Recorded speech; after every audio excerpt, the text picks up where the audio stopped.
So two Waynesboro Republicans, Jim Wood, who's running for city council, and Dwight Williams, who is the chairman of the Waynesboro Republican Committee, had some fun with the attack on the husband of House Speaker Nancy Pelosi. Hi, I'm Chris Graham, and this was embarrassing. If you're a Republican and you endorse this kind of stuff, then you can go ahead and turn this podcast off. If you're a normal person, listen in and just find out what these people were chuckling about on a recent Facebook Live. The attack on the husband of House Speaker Nancy Pelosi is either a hoax or a gay lover spat turned violent. And this is Jim Wood and Dwight Williams on Jim Wood's conversations with, what is it called? Conservative Conversations with Jim. He's a work right there, isn't he?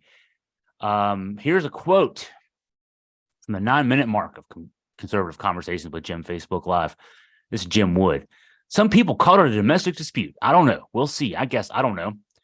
Dave, he acting like he knows the guy personally, is a friend of Paul Pelosi and a male prostitute and advocate for Black Lives Matter and LGBTQ. They're both in their skivvies and both had a hammer. Nothing to see here. How about that?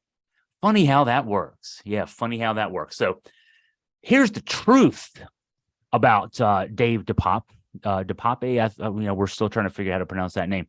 The truth, and there is truth in this world. The FBI, in an unsealed affidavit, the FBI unsealed on Monday because idiots like Jim Wood, and not just Jim Wood here at the local level, I mean, all the way up to the top.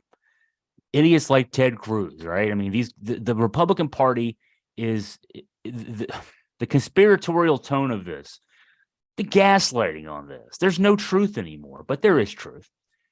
DePape 42 revealed that he actually told the FBI, after being apprised of his Miranda rights, that he broke into the home with the intent of attacking the House Speaker, Nancy Pelosi.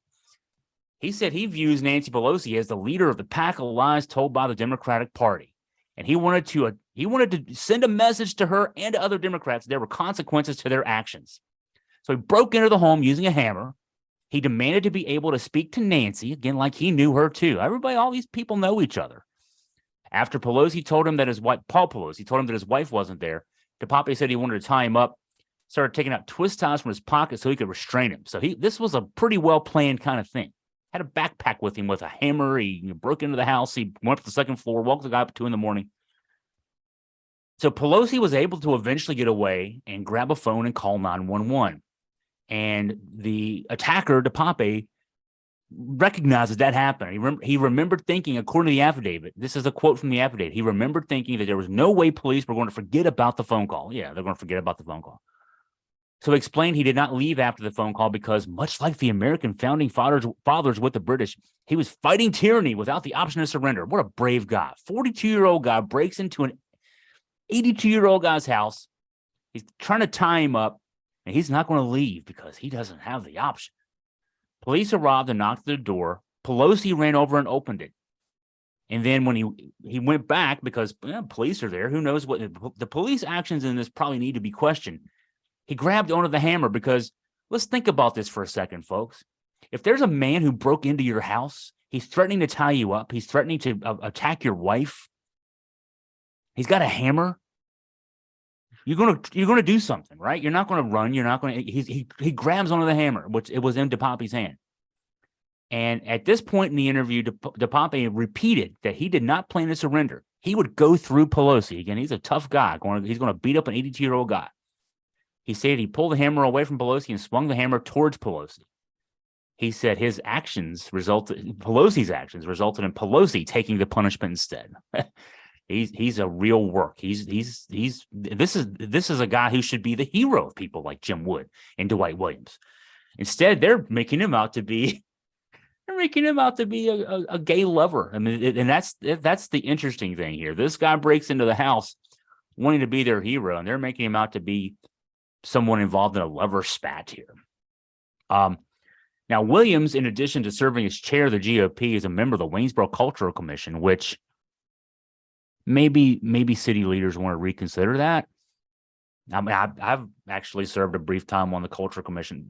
I don't know that I would want to serve with a guy who is about, and he's also a licensed commercial pilot. So maybe think about that if you're one of those hiring him. He's going with the attack being a hoax. Now, so Jim Wood, who's running for city council in Tuesday's election, he thinks it's a gay lover spat, but Williams thinks it's a hoax. Here's a quote. It's funny how all this happened right before the midterms, right? This is Williams. I mean, here we are 6 days away when he was talking about this on Wednesday. And now Paul Pelosi is having surgery over a hammer incident. I don't believe in coincidence. I think everything is planned when it comes to politics. Nothing is by chance. It's very interesting how I've heard multiple stories of how the Poppy got into the house, whether he was let in or he broke in. The multiple stories are all coming from you idiots. You idiots. That's who the multiple stories are coming from. You're making up shit and you're telling to each other. And now, I'm hearing all these stories. Debunked conspiracy theories. You're all gaslighting each other. That's all you're doing to each other. You're telling these stories, you're repeating them in your little echo chamber. And now, there's lots of legitimate things out there being said about this. You're full of shit. You're absolutely full of shit. And then Woods thinks there's something else going on. There's more quote from Jim Wood. It's a wonder they didn't find Paul Pelosi laying on the floor with a noose around his neck with two white guys saying this is MAGA country. This is MAGA country. What more quotes from Wood? I don't know. Maybe old dad, maybe old Papa Pelosi got a case of the juicy sommeliers. He's a funny guy, this Jim Wood guy. And, I guess we'll see somewhere down the road, maybe after the midterm elections, maybe. I think this is something to stir a little crap to get a little bit of attention. So now he's on the hoax side, too. And later he shared a dad joke about the attack. The best dad joke I've heard in a while has been floating around today. Said right before the incident, Nancy Pelosi, she texted Paul to say, I hope you're not drinking and driving. And the reply was, no, I'm just staying at home getting hammered. He laughed. Williams laughed. That's hilarious. The guy, it was a broken skull. 82-year-old guy hitting the head with a hammer. It broke his skull. That's hilarious.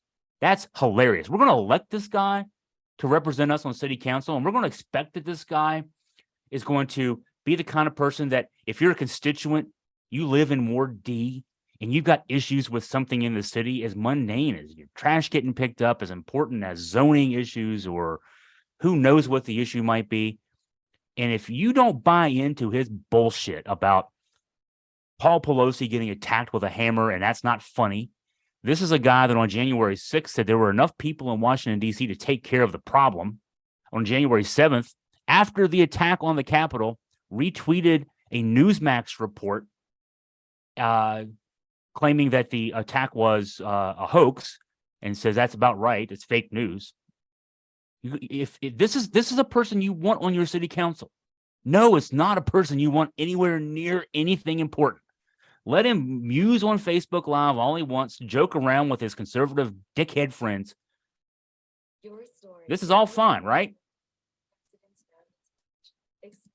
He got. I had a story up there, and the News Virginia website likes to play videos, so I'm going to take it down. But the News Virginia contacted these jokers and asked them for comment, and Jim Wood was offended that anyone would think he's far right. Yeah, he's not far right. This guy's a Nazi. He take him off the spectrum. He's not far right. The idea that this guy has a chance of winning the election on Tuesday is abominable. And I promise you this, it's a news cycle. I mean, it's the first time Waynesboro's had elections in November instead of May. And we're also doing something new, state law requiring that the voters only in the ward for the 4 ward races can vote in that ward. And we have no idea how this is going to go. It very well could go that Jim Wood wins this election. If he wins this election, the next 4 years, I will remind everyone reading Augusta Free Press, we have millions of readers worldwide. We're not just a little yokel local publication. We don't just have a few people listening to us on Facebook Live like Jim Wood has, right?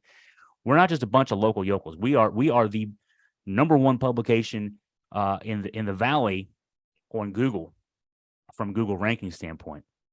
And hey, whatever. If Waynesboro wants to be petty enough to elect an asshole like this to city council, I will be petty enough to make sure that if there's let's just say someone from outside a big company from outside the area is thinking about Waynesboro for economic development, let's remind them that we decided to let this joker represent us on city council, and maybe take your money and go elsewhere,